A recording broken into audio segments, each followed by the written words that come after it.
Hey everyone, welcome back to the Code Gavel series. So over the past few episodes, if you've been following us, we have gone deep into breaking down legal and tech fundamentals step by step. But this is a special episode. There's something important happening in the Web3 world, and we thought it's important for us to share that with you guys, right? So basically, it's about Dubai's VARA, which just shook up the global Web3 licensing landscape. Exactly. Hi, guys. Welcome back to Code Gavel.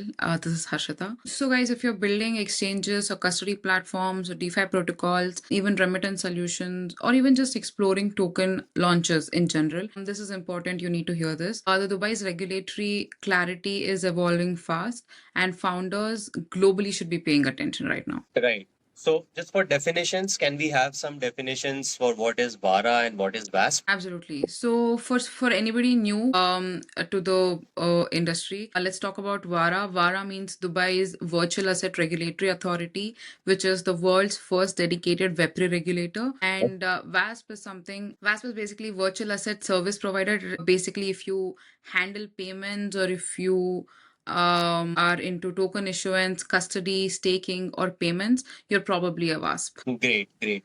So what's the update? I mean, what triggered this episode, Arshita? What can we discuss on that? Yeah, so basically, licenses and collaborations are changing. That is the space we're going to talk about. To break it down real quick, the Control Alt just got Dubai's first issuer license.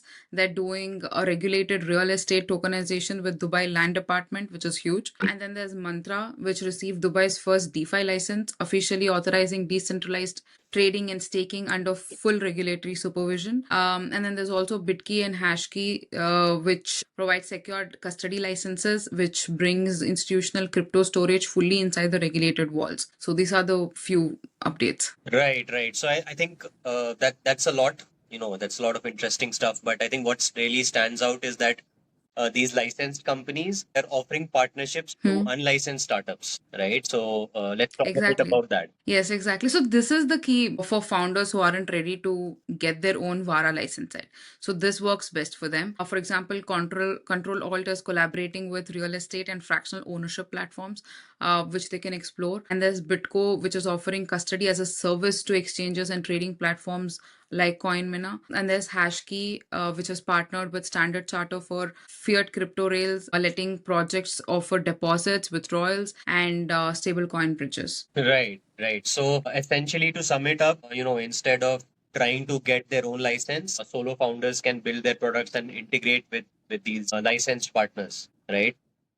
Exactly, that is the essence of it. So that's the real VARA opportunity, I'd say, which is a regulated plug and play partnership, which becomes very instrumental for founders who are looking in that space. Right, great. So basically, we've seen that a lot of our audience is global, right? So we have people from India, Europe, from Africa, or from all across the world, right? So how does this Dubai development affect them? Okay, to sum it up, I'd say there are two reasons. One being Dubai is becoming a regulatory template, right, for all the countries. Many countries will start adopting similar rules, like could be Singapore, UAE, Hong Kong. Soon, parts of Europe too will start implementing these as a regulatory template. And two, if you have a plan to raise serious global capital or launch regulated markets or operate cross border, building compliance into your product early gives you major credibility. So that is where this becomes important. Right. So, and just to add on to this, even if you're not in Dubai,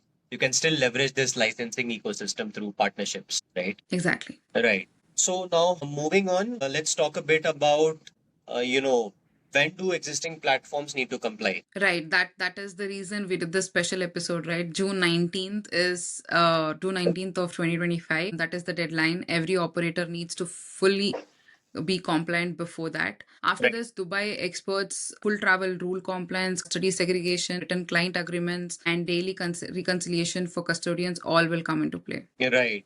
Great, great. So what was the solution? To, I think, just quickly give a real use case or an example, there was a UAE based DeFi aggregator that used unlicensed custody and lost banking access after a risk review. So what happens, the startup eventually integrated Bitco custody to restore compliance and investor confidence. Right. So that Right. was the solution. So founders, so this was not part of our usual series. but we felt this update was really important as we mentioned at the beginning, right? Dubai's ecosystem isn't closing; it's opening for founders who are willing to build right. Exactly. So the solution was partner with a licensed VASP, not fight the regulator. So we need to be compliant with all the regulations, and June 19th is the deadline, like I mentioned. So with that, our main legal Code Gavel series will continue. We'll get back to our Web3 builder roadmap in the next episodes where we cover global token launch compliance and different and various types of jurisdictions we can look at. So yeah, thank you. Follow us for more updates. Sure. Thanks, Harshita. So subscribe, share, and DM us about our project, and will help us navigate through the legal aspect of your Web3 projects. Thanks for watching. Thank you.